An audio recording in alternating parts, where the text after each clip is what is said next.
哇，Miss 姐姐靚撚到咁樣，喂！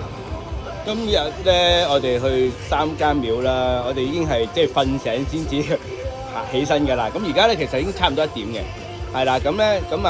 我哋咧就會去龍坡庵啦。咁龍坡庵其實喺泰國嚟講都係一個好聖嘅聖真嚟嘅，叫財真。你有冇聽過咧？真係冇。如果聽到，你俾你聽到一個，去拜一個財真財子，唔係財子個財喎，係財富個財喎，真人個真喎。係啦，咁啊好多人拜完佢咧都好好生意嘅。你有咩反應？好奇。點解會有咁嘅人嘅咧？係咪？係咯。其實呢個師傅咧由細到大咧，佢唔係幫人招財多嘅，原來佢咧係幫人醫病多嘅。佢10歲到咧就跟住師傅上山摘草藥去醫病。係啦，咁當其時咧，亦都有人帶咗佢佛牌咧喺飛機上邊遇難啊，死唔去，咁所以而出名嘅。咁後世人因為暗係個意思係金錢嘅意思咧，所以稱呼佢為財真。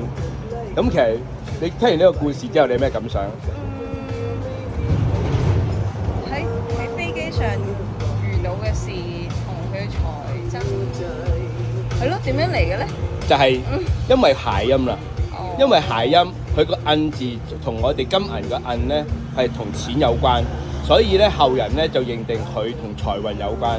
但係原來佢出名嘅事蹟係因為有人帶咗佢嘅佛牌喺飛機上面遇到危險，唔係遇到危險，應該係罹難啊！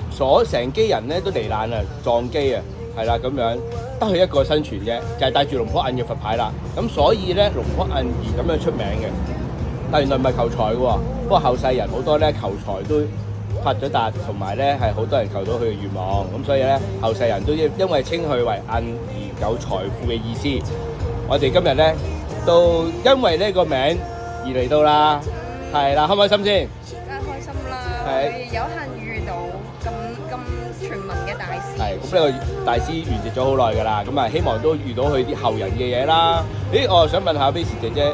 跟住我哋2日真真正正嘅行程啦，第一日去咗龍盤數100個馬騮啦，請到一啲比較真係離開市面一啲 colourful 嘅聖物咧，係咪即係對於你嚟講有啲咩感受咧，或者見到嘅係啲乜嘢咧？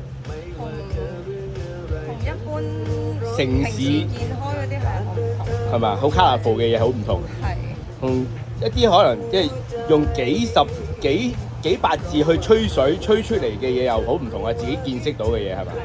呢個就係真係讀萬卷書不如行萬里路，行千里路啦，係啦咁樣啊！希望下次又見到 Miss 姐姐可以同我哋拍片啦，拜拜，下集見。下集見。